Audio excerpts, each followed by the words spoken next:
Good afternoon. As you all know, last summer I signed a law that will cut nearly $1 trillion of spending over the next 10 years. Part of that law also required Congress to reduce the deficit by an additional $1.2 trillion by the end of this year. In September, I sent them a detailed plan that would have gone above and beyond that goal. It's a plan that would reduce the deficit by an additional $3 trillion by cutting spending, slowing the growth in Medicare and Medicaid, and asking the wealthiest Americans to pay their fair share. In addition to my plan, there were a number of other bipartisan plans for them to consider from both Democrats and Republicans, all of which promoted a balanced approach.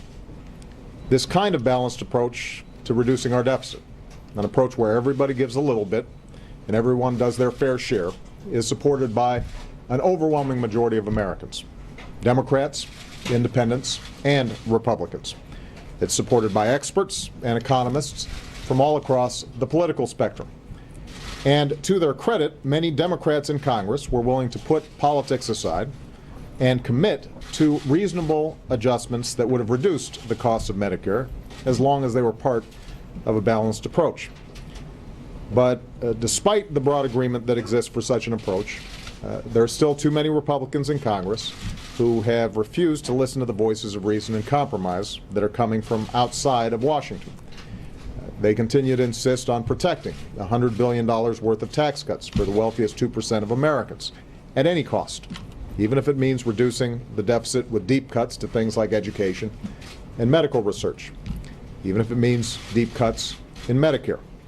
So, at this point at least, they simply will not budge from that negotiating position. And so far, that refusal continues to be the main stumbling block that has prevented Congress from reaching an agreement to further reduce our deficit. Now, we are not in the same situation that we were in August. There's no imminent threat to us defaulting on the debt that we owe. There are already $1 trillion worth of spending cuts that are locked in. And part of the law that I signed this summer stated that if Congress could not reach an agreement on the deficit, there would be another $1.2 trillion of automatic cuts in 2013, divided equally between domestic spending and defense spending. One way or another, we will be trimming the deficit by a total of at least $2.2 trillion over the next 10 years.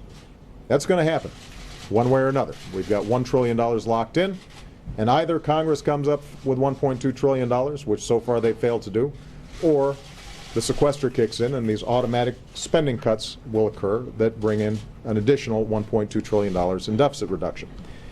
Now, the question right now is whether we can reduce the deficit in a way that helps the economy grow, that operates with a scalpel, not with a hatchet, and if not, whether Congress is willing to stick to the painful deal that we made in August for the automatic cuts. Already, some in Congress are trying to undo these automatic spending cuts. My message to them is simple. No. I will veto any effort to get rid of those automatic spending cuts to domestic and defense spending. There will be no easy off-ramps on this one. We need to keep the pressure up to compromise, not turn off the pressure. The only way these spending cuts will not take place is if Congress gets back to work and agrees on a balanced plan to reduce the deficit by at least $1.2 trillion. That's exactly what they need to do. That's the job they promised to do. And they've still got a year to figure it out.